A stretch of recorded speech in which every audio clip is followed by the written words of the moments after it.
இன்றைய ஆன்மீக தகவல் நிகழ்ச்சியில் கடந்த நிகழ்ச்சியில் ஜாதக கட்டம் 12 கட்டம் இருந்துகிட்டு இருக்குது. அந்த 12 கட்டங்களுக்குள்ள 9 கிரகங்கள் ஆதிக்கம் செலுத்துது. அந்த 9 கிரகங்களுக்கு மேலே 27 நட்சத்திரங்கள் அடிப்படையாக இருந்துகிட்டு இருக்குது அப்படிங்கிற விஷயத்தை விரிவாக விளக்கமாக பார்த்தோம். அந்த வகையில் இந்த 12 கட்டங்களும் என்னென்ன சொல்லுது, எந்தெந்த விஷயத்தை தெரிஞ்சுக்க முடியுங்கிற விஷயத்தை இன்றைய நாளில் பார்க்கலாம் ஒவ்வொரு கட்டமாக. அந்த வகையில் 12 கட்டங்களில் முதல் கட்டம் அப்படிங்கிறது உங்களுடைய ஜாதகத்தில் 12 கட்டம் இருக்குதுன்னு வைங்களே.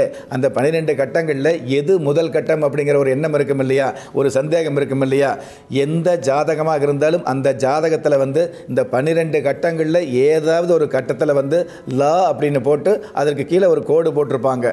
அதுதான் முதல் கட்டம், அதாவது முதல் ஸ்தானம் அப்படின்னு எடுத்துக்கணும். அந்த ஜாதகத்தில் ஒருவருடைய ஜாதகத்தில் முதல் ஸ்தானம் என்று சொல்லக்கூடிய, முதல் பாவம் என்று சொல்லக்கூடிய, அந்த 1ஆம் இடம் என்று சொல்லக்கூடிய, 1ஆம் வீடு என்று சொல்லக்கூடிய இந்த லக்னத்தில் பார்த்தீங்கன்னா, இந்த லக்னத்தை எடுத்துக்கிட்டோம் அப்படின்னா என்னென்ன தெரிஞ்சுக்கலாம்.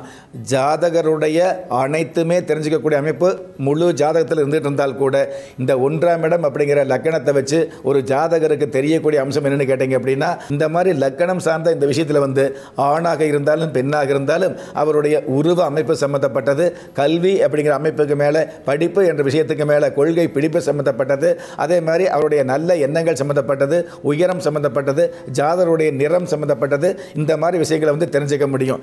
அடுத்து லக்கணத்துக்கு அடுத்து 2வது இடம் எந்த மாதிரியான விஷயங்களை சொல்லுது அப்படிங்கிறத நாளைய நிகழ்ச்சியில் தொடர்ந்து பார்க்கலாம்.